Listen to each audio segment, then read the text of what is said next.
Selamat datang di Zahra Movies. Jangan lupa subscribe, like, dan share. Terima kasih. Pukul 20.30 malam, Singapura. Kinara duduk terdiam di dalam kamar itu, menunduk dengan berusaha menahan laparnya. Ia melirik ponselnya di atas meja samping tempat tidur, lalu menghembuskan nafas pelan. Ia menoleh pada pintu yang tiba-tiba terbuka, menampilkan pria sialan yang mengurungnya dalam kamar, berjalan mendekat ke arahnya dengan nampan di tangan. "Makan malam untukmu," ucap Gilang, menaruh nampan berisi sepiring spaghetti di atas meja samping tempat tidur. Kinara melirik malas piring spaghetti itu, lalu menatap tajam ke arah Gilang. "Jangan menatapku seperti itu. Aku tidak menaruh racun tikus di dalam makananmu, atau racun apapun itu. Jadi kau tidak perlu khawatir," jelas Gilang, lalu berbalik untuk keluar dari kamar itu. "Bukankah kau ingin aku mati? Lalu kenapa kau membawa makan malam untukku di jam yang sudah lewat waktu makan malam? Sialan," kesal Kinara, membuat Gilang menghentikan langkahnya tepat di ambang pintu, bersiap untuk keluar. Gilang menghembuskan nafasnya mendengar hal itu. Bukan maksud hati untuk mengantarkan makan malam tepat pada Kinara. Hanya saja ia lupa, dirinya saja baru mau makan setelah keluar dari kamar itu. Gilang menoleh ke arah Kinara dengan wajah malasnya, lalu menyadarkan punggungnya pada daun pintu. "Jika kamu memang ingin mati, maka jangan makan spaghetti itu," ucap Gilang singkat, lalu keluar dan mengunci pintu. Gilang menghembuskan nafas pelan saat keluar dari kamarnya, lalu berjalan ke arah dapur hingga tiba-tiba ia teringat sesuatu. "Ya Allah, kenapa aku lupa memberi air minum pada wanita itu?" ucap Gilang lirih, lalu memicit pangkal hidungnya. Padahal ia sangat malas masuk ke dalam kamar, tapi ia malah lupa mengikut sertakan air putih di nampan itu. Di Jakarta, pukul 19.30 malam. Gavin melihat arloji di pergelangan tangannya. Sudah lewat jam 7 malam. Ia menatap ke arah Firza yang begitu fokus pada ponselnya, lalu dengan sengaja menyikut lengan sahabatnya itu. Firza menoleh dengan malas pada Gavin dengan alis yang terangkat sebelah, seolah bertanya pada Gavin. Gavin menunjuk arloji di tangannya, dan seketika Firza mengerti maksud sahabatnya itu. "Van, kami pulang dulu ya," ucap Firza yang kini bangkit dari duduknya, memasukkan kembali ponselnya pada saku celana. Revan yang baru saja keluar dari kamar mandi untuk membasuh wajahnya yang terlihat letih, menoleh lalu menganggukkan kepala. "Oke, hati-hati di jalan," ucap Revan, lalu mendekat ke arah berangkar istrinya. Firza terdiam melihat hal itu, lalu melirik Gavin yang hanya menunduk menahan tawa. "Kamu tidak berniat mengantar kami keluar di depan pintu gitu?"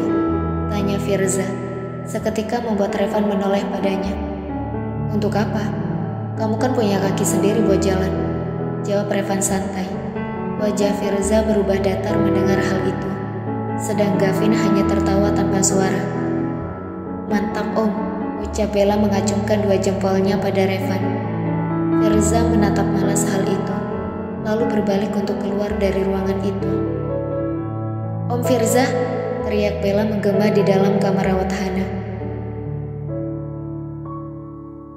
Firza menghentikan langkahnya yang sudah siap keluar dari pintu, lalu menoleh dengan malas pada wanita yang memanggil namanya. "Han, aku pulang dulu ya. Assalamualaikum," ucap Bella lalu berlari menghampiri Firza. "Mau ngapain?" tanya Firza saat wanita itu tiba di dekatnya. "Mau nebeng om, hihi," ucap Bella menampilkan cengiran tanpa dosanya. "Saya nggak mau, kamu naik taksi aja sana," ucap Firza, menolak mentah-mentah. Raut wajah Bella berubah datar, lalu menghembuskan nafas pelan dan menengadahkan kepala ke langit ruangan itu, mengangkat tangannya dan berdoa. "Ya Allah, tolong sempitkanlah kuburan Om Firza kalau meninggal nanti. Dan tolong berikan Mbak Kunti nanti di jalan. Atau buat Mbak Kunti temanin Om Firza yang jomblo ini tidur. Doa Bella membuat mata Firza membulat sempurna, seolah ingin keluar dari tempatnya. "Ya udah, ayo," ucap Firza yang kesal setengah mati. Bella berbinar senang mendengar hal itu, lalu kembali mendongakkan kepalanya dan berdoa. "Ya Allah, tolong jangan kabulkan doa saya yang tadi, karena Om Firza orang baik, tapi kalau Om Firza turunin saya di tengah jalan, maka kabulkan doa saya yang tadi ya Allah. Amin." Doa Bella lalu menarik tangan Firza keluar dari ruangan itu, setelah melambaikan tangan pada dia dan Gavin. "Wanita gak ada akhlak," geram Firza dalam hati, sesekali menghembuskan nafas untuk tetap sabar. Hana hanya menahan tawa mendengar hal itu, sedang Dea dan Gavin bertukar pandang satu sama lain. "Ya udah Van, aku pulang duluan juga ya. Mau istirahat biar besok gak telat," ucap Gavin, lalu menatap dia yang masih setia berdiri di samping berangkar Hana. "Aku juga pamit ya Han," ucap dia, lalu bangkit dari duduknya setelah mendapat anggukan kepala dari sahabatnya itu. Dea dan Gavin pun keluar dari ruangan itu, meninggalkan Revan dan Hana berdua di dalam kamar rawat itu. "Om, kapan aku bisa pulang?" tanya Hana pada suaminya. Revan mengerutkan keningnya menatap istrinya itu, yang sudah tidak betah berada di rumah sakit. "Tunggu beberapa hari lagi ya sayang," ucap Revan, sembari menggenggam tangan Hana. Hana menghembuskan nafas pasrah mendengar hal itu. Seketika ia teringat akan kakaknya yang tidak datang ke rumah sakit pagi ataupun siang tadi. "Kok aku tiba-tiba ngerasa aneh ya?" batin Hana bertanya-tanya. Ia mulai berpikir di mana kakaknya itu. Esoknya, pukul 9 pagi, Hana tengah duduk di atas berangkar, memakan buah apel yang telah dipotong-potong kecil oleh Revan. Sedang Revan duduk di sofa dengan memangku laptopnya, mengerjakan pekerjaan yang sempat tertunda kemarin. Tiba-tiba pintu ruang rawat Hana terbuka, dan sepasang pasangan parubaya masuk sembari membawa keranjang buah kecil yang baru mereka beli tadi. Cantika meletakkan keranjang buah itu di meja samping berangkar Hana, lalu menoleh pada putrinya. Sedang Rendra duduk di sofa di hadapan menantunya yang begitu fokus pada laptop, hingga tak menyadari kedatangannya. "Sudah lebih baik nak?" tanya Cantika, sembari membelai rambut Hana. Hana menganggukkan kepalanya, sedang Revan tersentak mendengar suara ibu mertuanya. Revan mendongak dan terkejut melihat Rendra yang duduk di sofa di hadapannya. "Papa, Mama, kapan datang? Maaf, aku terlalu fokus sampai tidak menyadari kedatangan kalian," ucap Revan, lalu menutup laptopnya.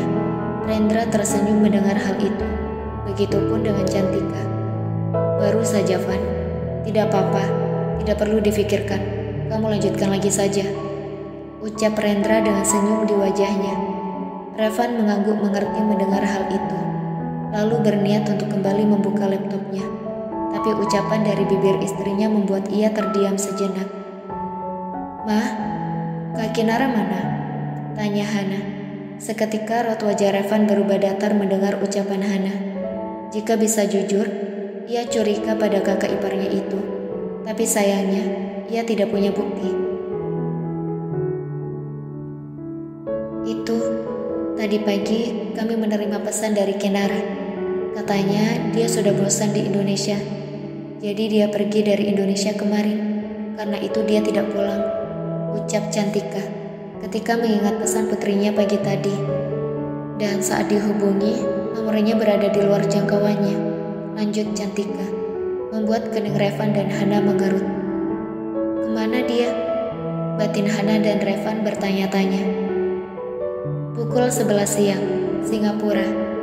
Kinara mendesah pelan, menunduk menatap tubuhnya masih mengenakan pakaian yang sama sejak kemarin.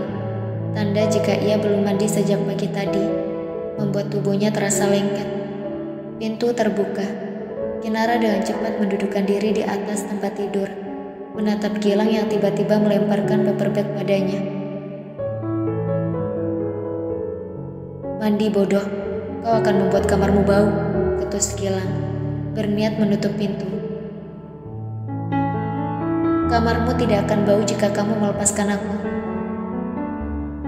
Dan juga semua ini salahmu sendiri, membawa seorang wanita di apartemen yang sama sekali tidak ada pakaian wanita meski satu.